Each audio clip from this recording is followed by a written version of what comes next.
So gracious and unexpected. Thank you so much. It's great to have you here at June's version. This is our episode for Mesa Morning Live. We'd like to thank Crescent Crown Distributing, our beautiful host, for this fabulous place to have a monthly meeting. Yes, give it up for... We'd also like to thank our behind-the-scenes sponsors, including Alpha Graphics, Gateway Bank, East Valley Tribune, Yvonne Martinez Photography, Cobblestone Auto Spa, and Crescent Crown, once again, for providing such a great venue. Breakfast today was provided by the Village Inn. Did you enjoy breakfast? Great way to kick it off. And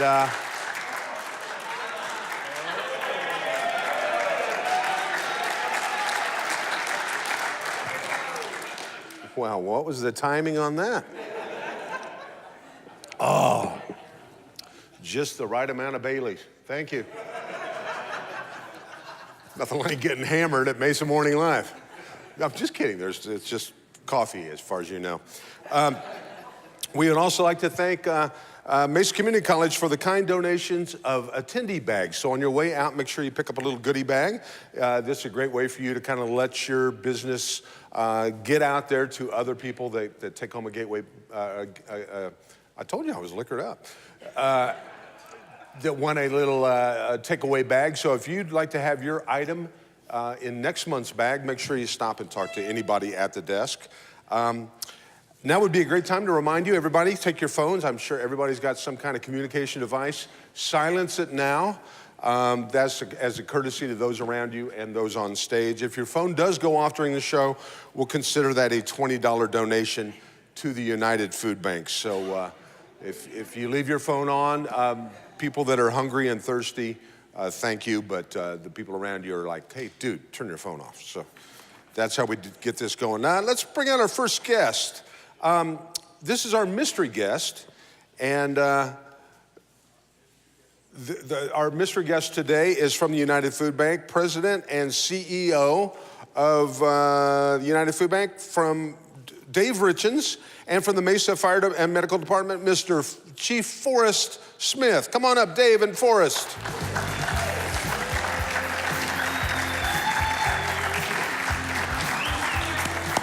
Thank you. This would be Forrest right here, and that would be Dave. Good to see you. Making a subtle entrance. Dave Richens. Well, there you go. Thank you very much. Literally carrying Forrest water for him. Not the first time. Yeah, well, good. Well, tell us what's going on here. I'm sure there's some significance to bringing a bunch of water to Mesa Morning Live. You bet. It's the 12th annual hydration campaign. City of Mesa runs it. It collects water from all over the city and brings it into the United Food Bank and gives us resources to be able to help people who don't have regular access to water. So it's a great resource for our first responders to be able to dip into the bank and get the supplies that they need as they're going out and responding to issues. Awesome. Well, there's 24 bottles here. I'm guessing the goal is maybe a little more than that. Yeah, the goal's 500,000 bottles. So wait a minute. Say that again. 500,000 bottles. 500,000 bottles of water. Yep. That's the goal. Yeah, and we are well on our way. We had a great donation from... 24 right Yeah, here. we got 24, so, you know, anybody else have some stuff, like maybe a half full bottle in their car, go run out and bring it.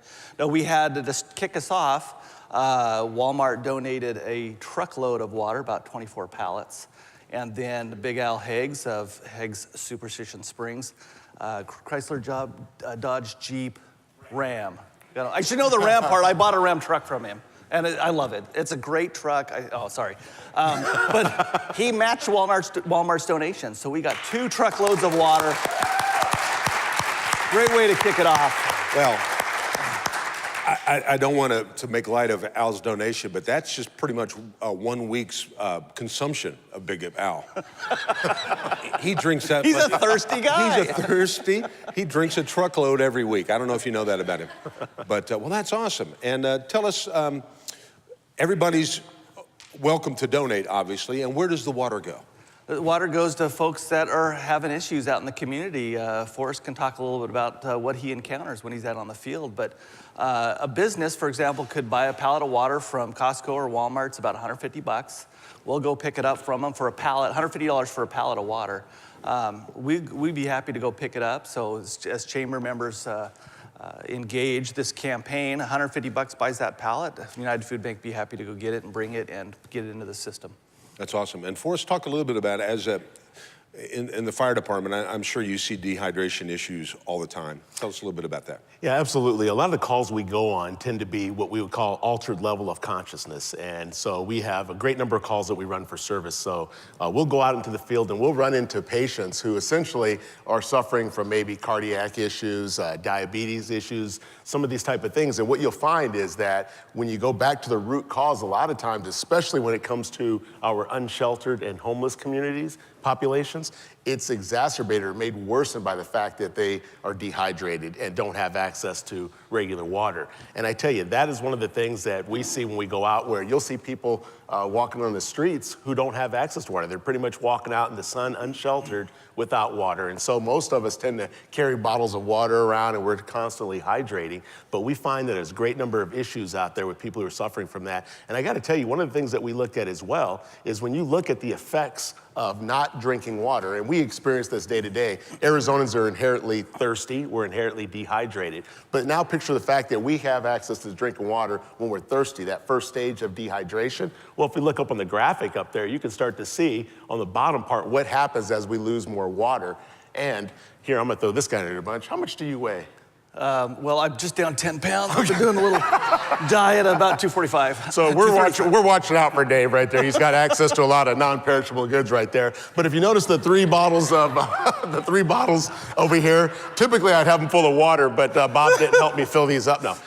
So if you look at the 5-gallon bottles of water over here, their gallon of water weighs about 8 pounds, right? So you go 8 times 5, 40, 40 times 3, 120. We know that the body's made up about 70% water. So if we take Dave's body weight, that's Dave right there. If we just turn him into a water molecule, that would be Dave right over there. Of course, Big Al would have a few more water bottles.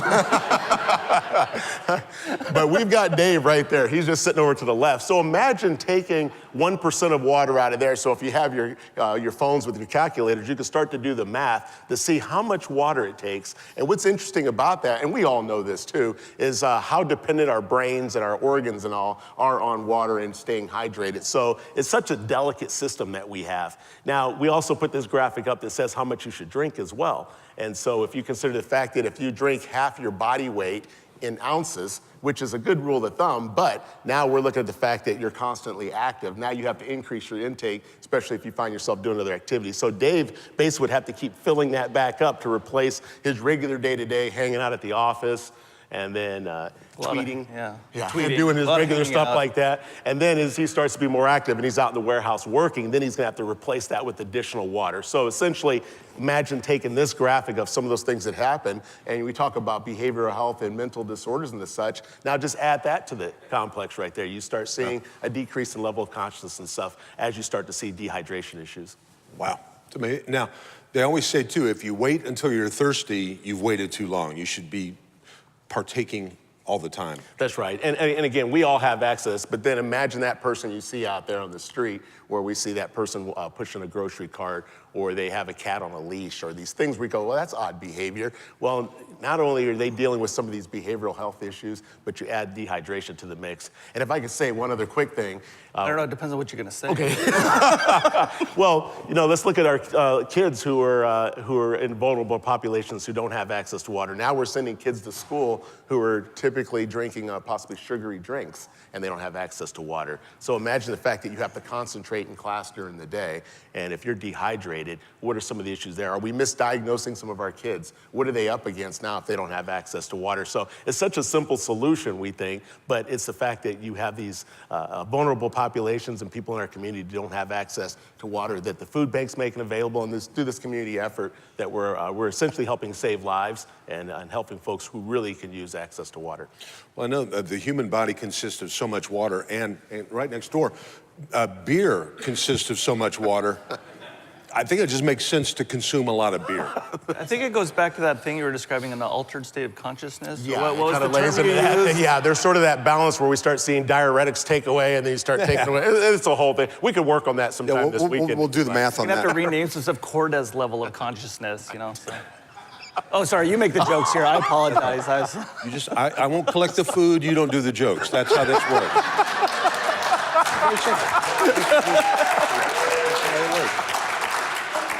Thank you very much. I'm a trained chimp, I can do this. Okay, we know the goal is 500,000 bottles of water. How long does the campaign last? We run through September 14th, hashtag Hydrate Mesa. I think that's, yeah, Mesa Hydrates. Mesa Hydrates runs through September 14th. You can go to any store to bring the donations. You can come to the United Food Bank, 245 South Nina, and drop off water. There's other collection sites throughout the city if you go to the City of Mesa's website. You can also donate cash and designate it for water, and we will take that money and go and buy water with it. So you can go to unitedfoodbank.org and make a donation and designate it for this campaign. We'll be happy to get it into the coffers. Well, that's beautiful. Well, you guys are doing a great thing. And this is something I should say. Obviously, this campaign goes through September, but this is a year-round need. So if 6 months from now you find yourself at your office looking for, what could we do as a little company project to make a difference, you're always open for water, right? It never goes bad, does it? There's not an expiration on this. No, we keep it at the right temperature, so it'll be all right. Perfect. Well, gentlemen, thank you very much for coming. How about a big round of applause for Forrest and Dave for being here? Thanks for all you do. Thanks, Travis. Thank you. I see that as a new sitcom, Forrest and Dave. I didn't say it was going to be a successful one, but I just said it's going to be a new sitcom. Hey, next up we have, one of our favorite guests to have. Please put your hands together and welcome today's sponsor. He's joining us from the Heggs Automotive Group. Please welcome owner Big Al Heggs. Come on up, Big Al. Good to have you. Welcome, sir. Have a seat. Sit wherever you want. And good. I'll partake right here. Let me get this out of the way. A lot of times people bring stuff and then they don't clean up after themselves. We'll make a note to talk about that at the next production meeting. Which, by the way, when do we have a next production meeting? We've never had one. You wouldn't know by just how smooth this runs. Welcome, sir. Thank you. Good to have you back at Mesa Morning Live. Here. Tell us, and thanks for being a sponsor, and tell us what you're up to these days. Well, I guess since the last time we were here, we just had the Dodge store at that point in time in the Chrysler facility on 6130 East Auto Park Drive. Since then, we've actually built the first standalone Jeep store in the United States. Really? On the other side of the freeway, so which specializes in Jeep and Jeep only service and sales and upfits and all the sorts. And our other project that we actually are very proud of and everybody in Mesa has shown some love towards is our new Pegasus rental car, which is actually at Mesa Gateway Airport. We opened 5 months ago and it's been doing quite well. So we're trying to touch each area of Mesa and do our best to be great citizens of the community. Well, I don't know if I should be the one to divulge this, but Al's ultimate goal, he will take over the world. he's just starting with Mesa. So now, I'm just trying to get on your good side. No.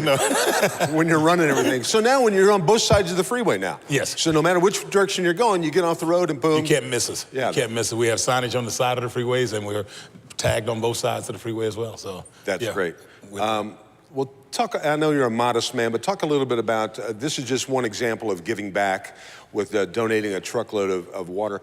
Talk a little bit about some of the other projects that you and your team are involved with. Well, we have great people in the community leaders that have come to us for different types of projects. Some of our favorite, my most near and dear, is Oakwood Creative Care with Sherry Friend, which is, that's one that we've actually gotten more engaged with over the course of the years.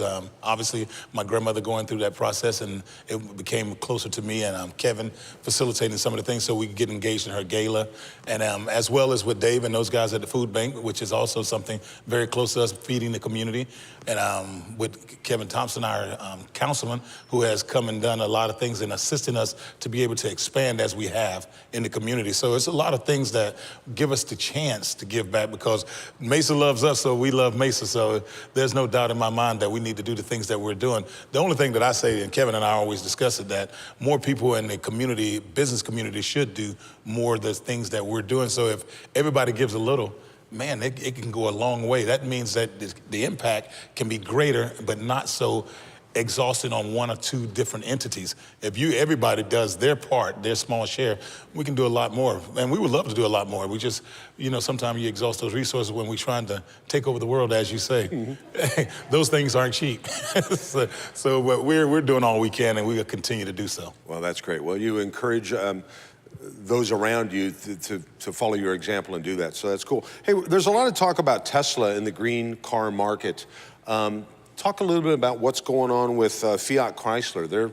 There's some innovation there too. Yes, actually, we're targeting some of our main vehicles. Basically, Jeep is our main thing.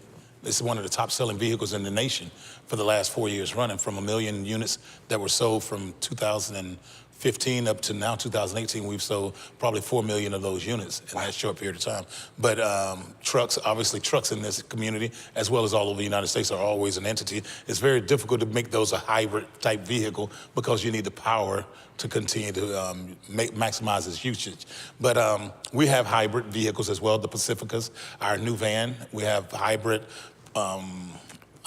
our Durangos. We have a few vehicles that are friendly as far as the economy is concerned, but environment is concerned, I'm sorry. But we're still Dodge is still all about power. That's what we are, but we're doing the things that people like to have and fun vehicles that people enjoy driving. That's right. That's awesome. Yeah, and your new project, Pegasus? Pegasus is the new project, so you can actually rent cars from Pegasus. We actually developed Pegasus for various reasons. When you go out to Mesa Gateway Airport, and I hope nobody from Enterprise is in here, and I doubt if they are, but the fact that when you go to rent a car, you go rent a car for $125 a day for a mid-sized car, or you go get a truck for $200 a day. That is just ludicrous. So we said, well, we could have a car dealership. Why not have rentals and service those vehicles as well? So we developed Pegasus Rent a Car, where you can rent in all 3 locations. But we just didn't come to be a cheaper version of what Enterprise is. We just want to be a better version to give people the opportunity to come and rent cars at an efficient amount of money and have something really nice to drive. So that's what that developed it. And so as we've opened in 4.5 months, we've been averaging about 100 cars a day on the road. So it's been really, really, really good. That's awesome. Well, hey, as a former NBA player, and we were talking a little bit about the finals, that might be over tonight. No, I think the brooms are out. Yeah, the brooms are in the rafters tonight. It's very difficult to beat a dynasty like that, and it's just incredible what they're doing. By the way, maybe next week the Suns can draft the #1 pick and start their own dynasty. What do you think of that? They should. It starts with the only way to eat an elephant, one bite at a time. So you got to start somewhere. Well, the Suns have always needed a big man, and we're glad Mesa's got a big man. Thank you for doing everything that you do. As a little, if you were a coach and this is your team right here, give a little 30-second pep talk on what everybody out here, not only here at Mesa Morning Live, but watching at home, can do to help make Mesa and the entire Valley of the Sun a better place to live. My thing is, we were talking about this at the food bank the other day. If you live somewhere, you should make it a better place. Regardless of what you can do, your contributions aren't going to be equal in sacrifice, equal in giving. It's never going to be equal in giving, but it can be equal in sacrifice. Everybody can sacrifice a great deal to assist somebody in the community in which you live. They just gave you an opportunity to say it's $150. Everybody in here has $150 in our community, in our office, in our homes, or somewhere. You can do it with your kids. Just go out and say, hey, this is how you give back to somebody else in the community in which you live. So, like I said, Mesa loves us, and we love Mesa, and we'll do all we can to make it a better place to be. Boom. Now, who's going to say no to that? Big Al, thanks for being with us here this morning, and thanks for being a great member of the community 24/7, 365. It's a pleasure to have you here. No, it's a pleasure. Big Al Higgs right there, ladies and gentlemen. Thanks. You got it, brother.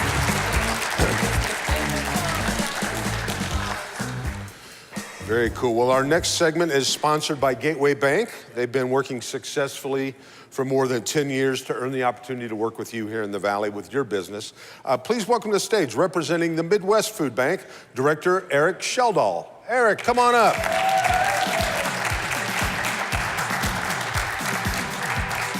Good to have you here, sir. Thank you. And boy, you know how, if you're going to be a guest on a show, it's important to stack the audience. You know, that it's going to be a hard act to follow. Well, don't even try, really, seriously. But it's great that you brought so many of your team here today. Tell us about, I know this is your first time to... It is. And is it everything you thought it would be and more? It's just about as scary as I thought it would be. Yeah. I know, it's a frightening group, really, when you look at the assemblage of people here. It's pretty borderline scary. Tell us a little bit about the history of the food bank and how you're involved and what your goal is, and just go with it. Okay, I love to tell this story. Back in 14, my wife and I were looking through Charity Navigator, a charity rating site, and out of 8,400 nonprofits, in the top 10 was this Midwest Food Bank from Bloomington, Illinois, and other locations. And so we really liked what we saw as far as the stewardship, and so we sent a small contribution. And got a thank you call then in January from the founder, and just filed that, because you never get thank you calls. And so then in 15, the same thing, and they had grown, and I realized more that, you know, all their semis and all their trucks were volunteer driven, and you know, that their overhead was somewhere around 3%. And that they had distributed back then $128 million worth of food. Wow. Yeah, and that was from 6 locations in the US. And so sent another small contribution, got a thank you call. And in that call, I guess I asked how we could do this in Phoenix. And 1 month later, we met. That was in February of 16. By September, we had a building. By March of 17, we started serving our first 30 agencies. Wow. Well, that's a great story, and I'm sure you've made an impact already. Where's it go from here? We hope so. How big do you get, and what's the need look like? Well, the need, of course, is great. Yep. And we've been asked why Phoenix. Well, because with 7 million people, 17.4% are at poverty level or below. That's why Phoenix. 17%? 17.4. Wow. And so that's why Phoenix. Where do we go from here? Today we're serving a little over 200 agencies. We have a satellite location in Tucson that's serving 20 agencies. I don't see an end to it. Yeah. Unfortunately. Unfortunately. What can people do here and watching at home? What can they do to do their part, as Al would say? We love volunteers, and volunteers have so much fun.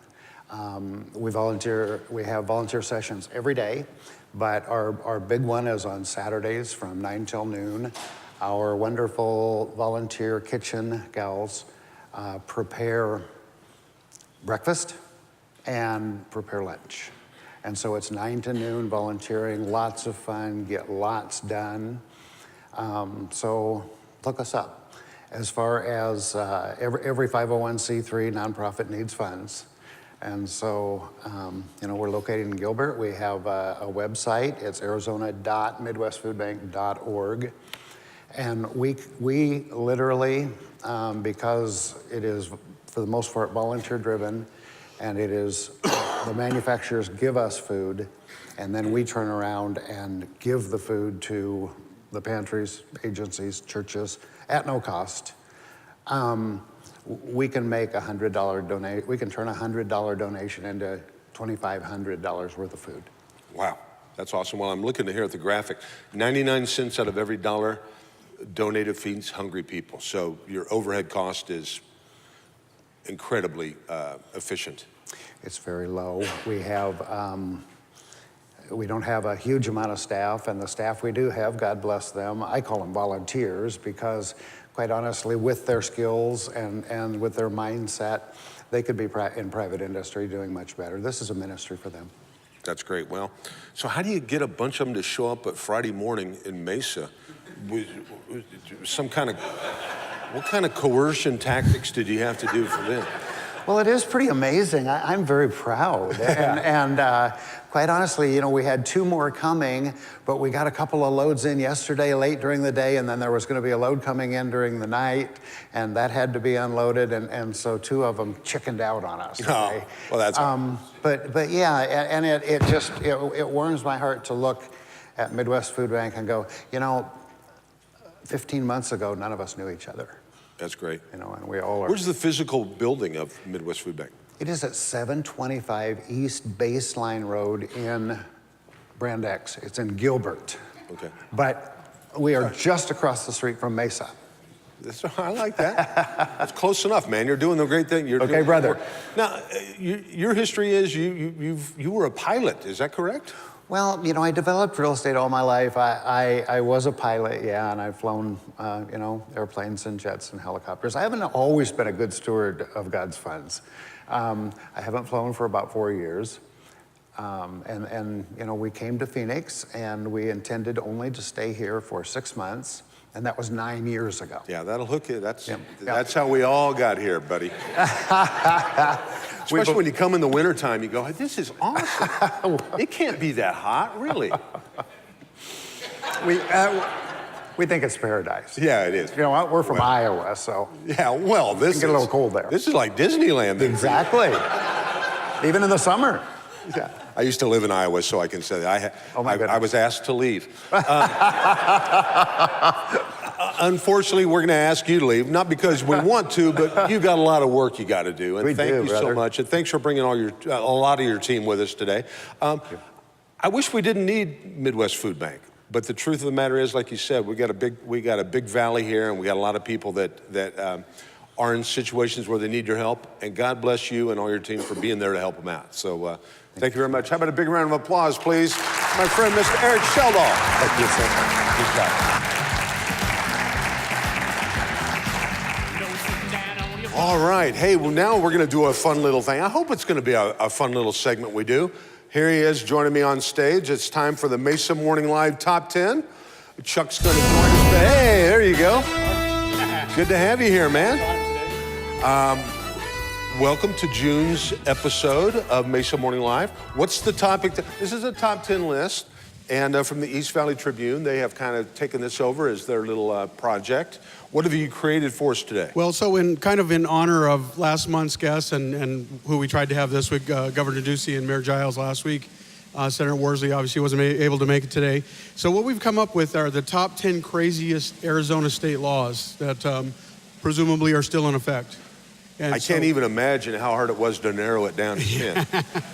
Right, we got it. We got the top 10. All right, cool. We got the top 10. So. Well, then let's, I'll just kick it off with the way we do it. The number 10 top crazy laws in Arizona is? In Tucson, it's illegal for women to wear pants. Conversely, it's illegal for them not to wear pants, too. So, I know that's kind of a weird one. That is. And I've been to Tucson. That's still in effect. And that's still, wow, that's not very enforced. Okay, number 9. In Globe, it's illegal to play cards with a Native American in the street. Yeah, that goes back. That dates. That, you know, it kind of makes sense. We'd have to Because it'd be challenge that. dangerous to play in the street. That's probably. Number 8. In Nogales, it's illegal to wear suspenders. Yeah. So we'll probably never see Jed Clampett would never have come to Nogales. Exactly. He just kept on. He was going to go there, and then he went all the way to Beverly Hills. Number 7. Number 7, it's illegal to hunt camels in the state of Arizona. And I didn't realize we had a wild camel problem out there, but apparently that's the case. Well, because we had them under control at some point. These are all really true laws. Okay, number 6. Number 6, donkeys cannot sleep in bathtubs. There are no restrictions to bedrooms, however. So, Which, if you're a minor, that is still in the books, and that gave, that actually caused the phrase I heard this morning from my wife, get your ass in the shower. right. All right. That's how that. Tremendous likeness. See, you try and do it all clean, no laughs. You do that, boom. bring the house down. Number 5. Number 5, any misdemeanor committed while wearing a red mask is considered a felony. So if you have a red mask, So we don't condone bank robbing, but if you do it, do not wear a red mask because you up the ante. Number 4. Number 4, in Maricopa County, no more than 6 girls may live in any house. I must exclude sororities, I presume. Yeah, that's you know, and it kind of makes sense, really, when you think about it. I'm not sure who's... Number 3. Number 3, in Tombstone, it is illegal for men and women over the age of 18 to have less than one missing tooth visible when smiling. Yeah, that's a real thing. I've been to Tombstone, and they're all breaking the law. Right. Wow. Yep. Number 2. Number 2, in Glendale, cars may not be driven in reverse. So you can't parking lots, I suppose. I like the circled car there on the freeway that's actually in reverse. If you're going to do it, you might as well do it That's right. the autonomous driving we've been hearing about. All right, that got what it deserved. And the number 1 crazy, goofy law that's still on the books in Arizona is? When being attacked by a criminal or burglar, you may only protect yourself with the same weapon that the other person possesses. Yeah. So that's important to remember. Keep that in mind. Because you don't want to have charges filed against you for coming in with a revolver and when they had a lightsaber. and they have a tennis racket. Yeah. That's awesome. Well, you know what? These are 10 laws that I think we all feel a little bit better about knowing. Chuck, thank you very much for sponsoring East Valley Tribune, for sponsoring Mesa Mornings Live Top 10 List. Absolutely. Big round of applause for Mr. Chuck. Thanks, buddy. Well, now we're going to do our fun little news segment. It's the This Day in Mesa Morning Live. We're going to test your knowledge of Mesa Morning Live history.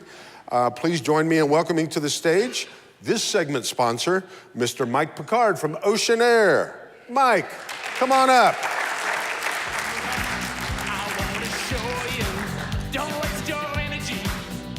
Oh, there you good. You brought the basket of cards? Mike, tell us about Ocean Air. This must be a busy time of year for you. It's a fantastic time of year. I love when you people are miserable. That's a wonderful thing for me. And what do you do for those uninitiated? Well, for the people from the Midwest Food Bank who haven't been here before, Ocean Air is the best air conditioning contractor in the Valley. And I say that. Thank you. But what sets me apart is I won't pay my guys commission on parts you need to keep your AC running. I said it last month, I'll say it again. We are tradesmen, not salesmen. Thank you. I like it. That's good. Okay, we're going to reach in here. I'm going to let you do it. Pull out a card of somebody in the audience. They're going to join us on stage. They can do a little 30-second commercial, and then they can answer a trivia question that Mike's going to give them. And what's the prize for today? Just so they know.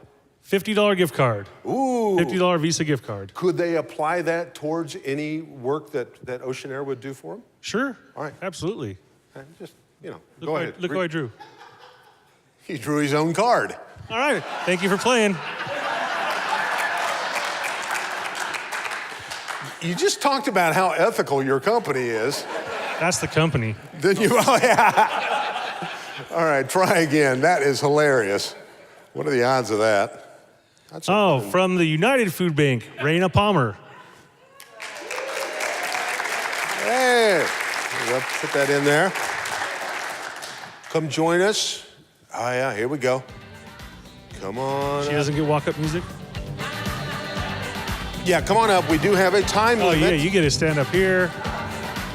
National television. Join us over here. And this is, Raina, good to have you here. Take the mic, tell us a little bit about what you do, and well, I think we kind of know what you do, but give a little plug. Well, I am Raina Palmer. I'm the Chief Compliance Officer at United Food Bank, and I keep Dave in line. Thank you.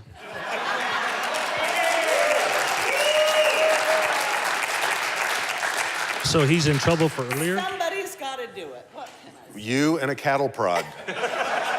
we keep Dave in line. Okay, here's the way this works. Mike's going to ask you a trivia question from prior episodes of Mesa Morning Live. If you get it right, you win a $50 gift card. If you don't know the answer, you can actually do a lifeline, a shout out to somebody here. You can't ask Mike, you can't ask any of the staff of Mesa Morning Live, but do you think you have the rules?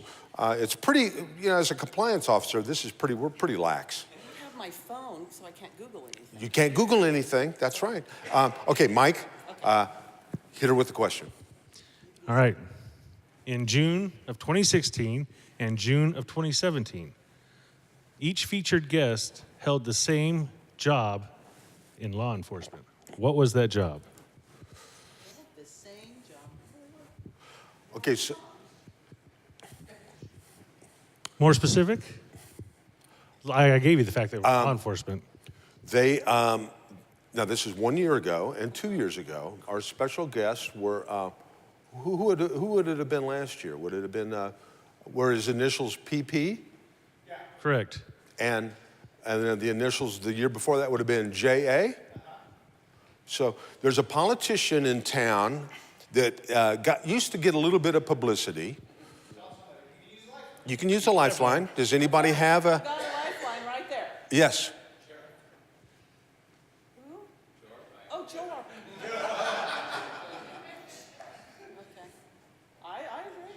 Well, you have to say what his title What is. is the job? Oh, he was the sheriff of Miracle. There we go. Yay! Wow. And I work at a food bank, and It was we're so, concentrating on feeding hungry people. well, there's Well, here- $50 to do it. You Now, have to walk by Tyson, and it'll probably get walked off with for No, the go- water campaign. go that way and walk around, do a circle. Raina Palmer from the food bank, thank you. Mike, thank you very much. Mr. Mike Picard from Ocean Air. Mike Picard, thank you very much, Mike. This has pretty much turned into Mike's segment. I like that, I like it. Yeah, Mike is really happy until, when does it start cooling off where business dies down? October. All right, there you go. So Mike goes into hibernation then. Okay, let's go to our special guest, our featured guest. Today we have two. Please welcome Mr. Kent Lyons and Matt Clark. Come on up, gentlemen.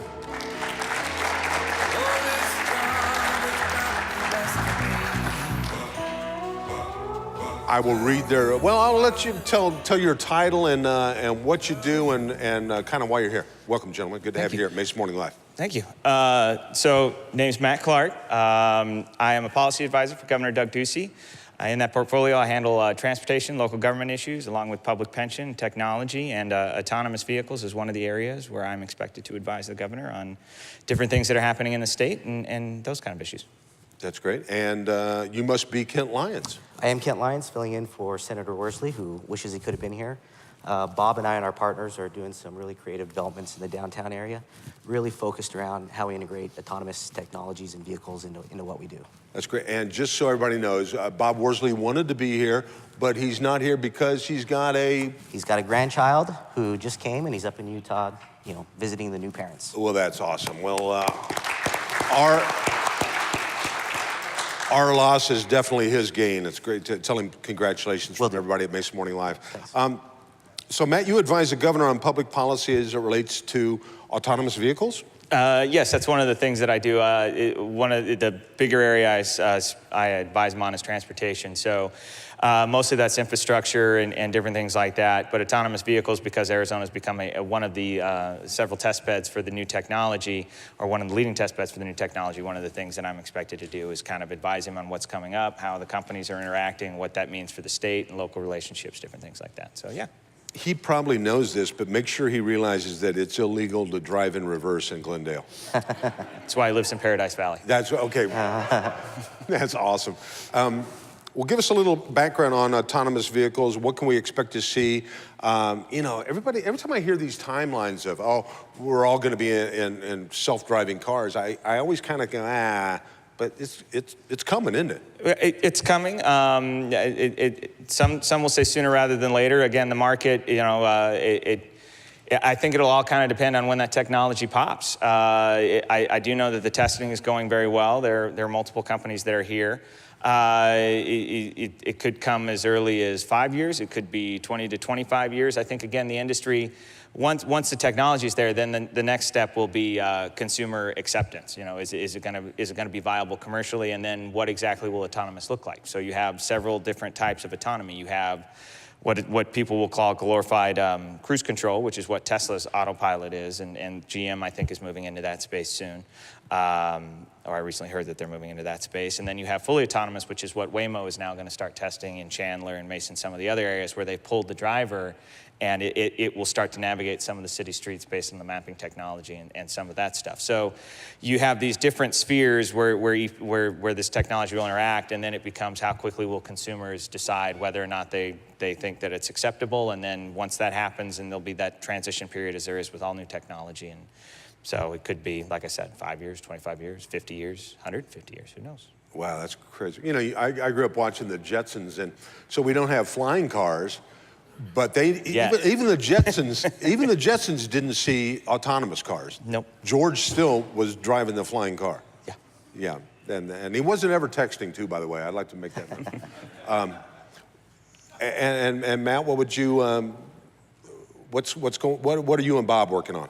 Well, I mean, we're asking ourselves these same questions about timetable and consumer adoption, because we think the future of autonomous vehicles is going to affect the type of things we need to build now. So from the development perspective, we're excited about downtown Mesa. We think we're on the front end of a number of years of really frenzied redevelopment. What does it look like in terms of parking that we build for these buildings? What does it look like in terms of product offerings? You know, can we have we've had discussions around residential products that maybe have ride share built into rent, for example, where you could have an apartment that you rent that doesn't come with a parking spot for your vehicle, but comes with a certain allotment built into your rent that allows you to use Uber and Lyft every month. And as these companies adopt driverless technologies and the cost of rideshare goes down, could be an alternative, a viable alternative to owning your own vehicle. Do you build projects, apartment buildings that have rideshare fleets, where these buildings have their own fleets of vehicles, where you're entitled to use it if you live there? What do the parking requirements that the city will ask of developers look like? So there's a lot that's in flux, because we're kind of at an inflection point here, where the technology has arrived at the scene and it's in this testing and acceptance phase. But what do we do as we make 15, 20, and 30-year investments, where that landscape could be really different just a few years down the road? Yeah, it's something I never thought about. When you talk about parking lots, you know, that's a lot of valuable real estate that sits empty a large part of the day that may not be needed. It is. So if you put a lot of capital into a parking structure, and then in 5 or 10 years, that parking structure is largely unused, is there a way you could build that structure to meet the needs of the current day, but could be retrofit 10 years down the road into something else, could be redeveloped into something else? So those are the kinds of questions we're asking, and that investors are asking, because they don't want to put sunk costs into something that's not useful in just a few years. What's the biggest hurdle to overcome? Is it people that just, you know, I'm an American, I want a car, I want to be able to go where I want to go when I want to do it, and just is it just our mindset that's kind of the way we're geared? Because it's so like in New York, you can get by without having a car. A lot of people do. It kind of makes sense. But in LA or Phoenix, it seems pretty daunting to think, wow, I need a car. Well, here. So I think part of it is a generational thing. It's funny, I was having my hair cut because I didn't want to show up looking like a shaggy dog this morning. And so I was talking to my hairstylist, and she had mentioned how when she was a kid growing up, she couldn't wait to get her license because it meant freedom and getting away from your parents and whatnot. And how her son is 14 and coming up on thinking about his permit. She said, okay, when do you want to start learning to drive? I said, Mom, I don't want to drive. I have no desire to drive. My friends all kind of hang out. We text on our social media. If we want to go somewhere, we can Uber or Lyft or any number of things. And so I look at that and I think as a father with 3 young kids, well, wow, I dodged a bullet. I don't have to have 3 kids on the road driving. And then the second element is that this, what does it look like as a parent? Is it going to be moving away from, instead of paying for a car and covering the insurance and maintenance, that now I'm moving towards giving them a credit card or something along that, where I load it up with enough money and they can go and travel it as they need to. So I think part of it is a generational thing and how they expect to use it and what the expectations are for transportation. And I think it opens a brave new world, not only with rideshare, autonomous vehicles, but also how transit is integrated into a city. What does it look like with bikes and different things like that? And so it's a great opportunity to be at the local level and also the state level on how you can kind of look at these things. And it really, the future is wide open on how you do it. And I think the biggest challenge we have is being responsive but flexible. So that's interesting. It's funny, you're talking about now you go to the Barrett-Jackson just to look at those old cars and see how cool they are. There may come a time when it's just like, let's just go see the cars. Because nobody has those anymore. Or it becomes art. Yeah. You're there as a function of art, right? Wow, yeah. That's awesome. You know what? I don't know if we even talked about this, but if anybody's got any questions, we could probably have a microphone we could run to. There we go. They're springing into action. If you've got any questions, you got a lot of brain power up here to kind of know what the future brings. If you got a question, raise your hand. We'll run a microphone to you. So what would you like to say? If this was a commercial for you, for both of you, just kind of tell us where you see this thing going. What's on the horizon? What can we do to better prepare and adapt? And take it away. Well, from the development side, we feel really fortunate to be working here in Mesa. The city of Mesa a number of years ago had the foresight to create a downtown plan that included a move to form-based code. So you mentioned the unused parking in a lot of the areas of the city. When you drive around and you can see strip mall developments with huge segments of parking that are unused, a lot of times that wasn't necessarily the choice of the developer. That was a function of whatever the city code was that dictated the ratio of parking spots per square footage. And so when you look at an urban area that's going to go through redevelopment like downtown Mesa, one of the key things is making sure that the requirements on developers line up with what the desired end goal was. And the move to form-based code, which really diminished the requirement on parking for downtown areas, was a smart move by the city a number of years ago, before any of this stuff that we're seeing now with ASU and all of the renewed interest came about. So I applaud the city of Mesa and the leadership that led that process through. We're happy for that. I think it's going to pave the way for a higher density of developments with a lower number of parking, enough to meet the needs of what people want, but strike that balance between not having huge parking lots and developing a core urban area. Okay. So some of the things that when I speak on this, especially to some of the city or group and some of the local locales, is that this is an opportunity to really kind of think about what you want your community to look like. I think we've passed the question of if and moved into when. But there are lots of things that can change. So for example, going back to development, are we going to need garages? Are we going to need driveways? What is that going to look like for the home builders? I think that it's evident in most of the communities and the developments that are coming up that it's much more of a communal feel, that that people are coming out the front door, interacting with their neighbors, as opposed to hanging out in the backyard with their families. And so you have an opportunity to really kind of say, okay, how do we want to shape our community? How do we want to be welcoming to this? How do we want to encourage not only the mobility, but the safety of what this technology offers, and be flexible enough to say, okay, are we really going to need streetlights? What do we do when those go away? Are we going to need stop signs? Can we add another lane of roadway into our current footprint without having to take additional right-of-way? These are the kind of things that this kind of technology, especially when it comes to autonomous vehicles, it will change how things are planned out and how they're met. And so it gives you all these opportunities to kind of reshape not only how you're thinking now, but how you want your city or your community to look like in the future. And it gives you lots of options. And again, the word flexibility I use a lot because you just don't know what it is, but it seems that the benefits could be numerous on how you want to interact with your population and how you're providing these services to your citizens and whatnot. So that's awesome. Anybody have right up here, we got a microphone coming your way. Everything you're talking about reminds me more of what's happening with the light rail and public transportation, because there's a lot of money being spent there. And so what's the future of public transportation now? in the way of buses and rail cars? Well, Matt can probably speak better than I can from the perspective of a consumer. What's been interesting to me is watch as rideshare has come in and become more affordable, more and more people have had the ability to use it. So by rideshare, I mean Uber and Lyft over the taxi cabs. The largest cost component of rideshare right now really is the driver.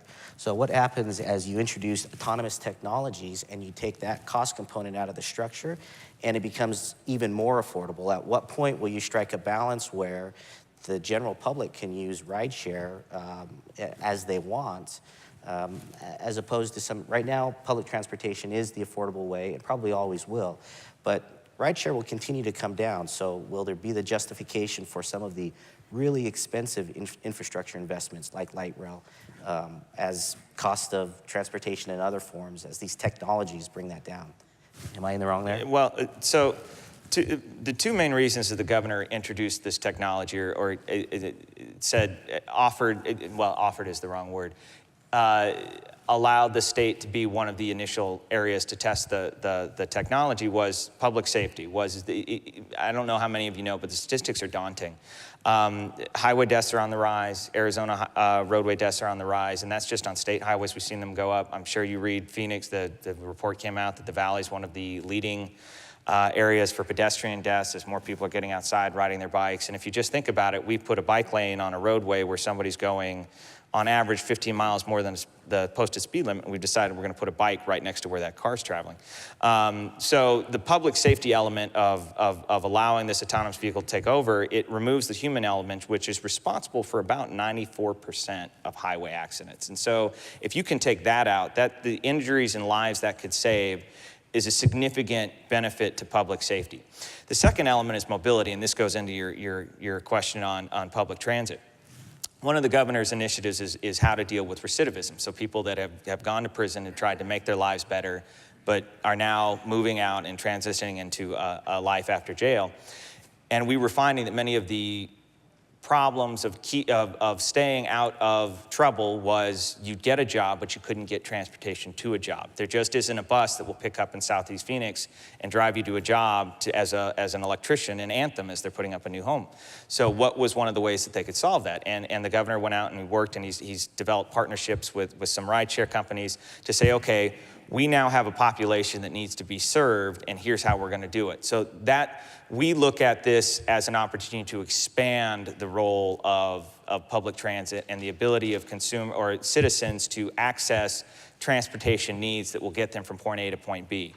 And light rail may be a component of that, but it could be that as we move further down, the analysis is that the amount of money that we're putting into a fixed rail type infrastructure project may be better served in spreading it out and addressing other options.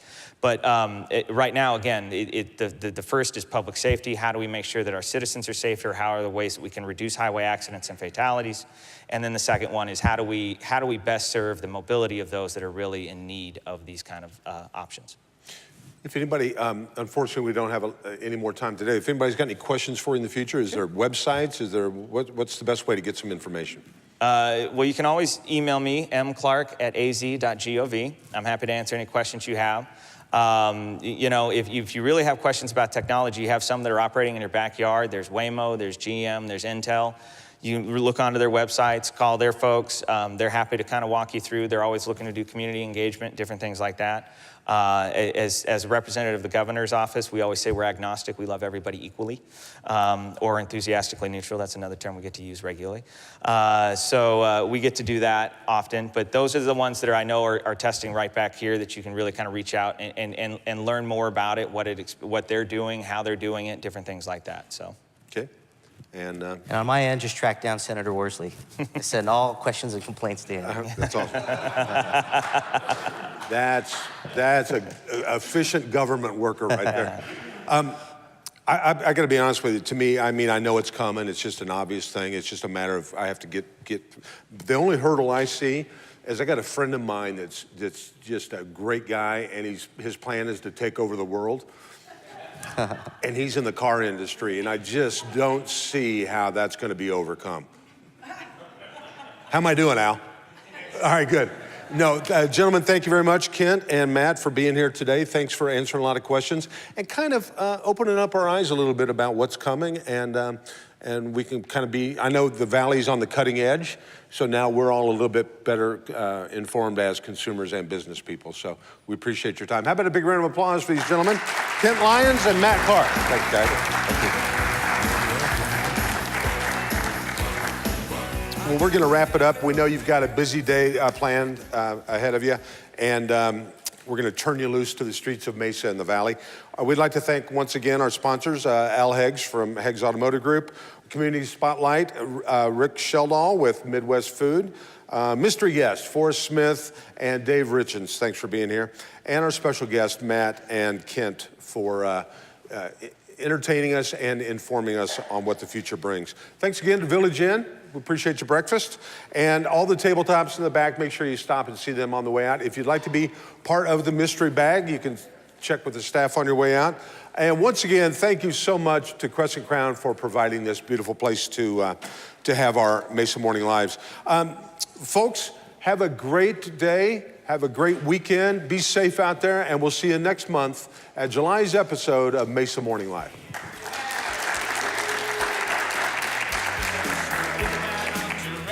Wonder why.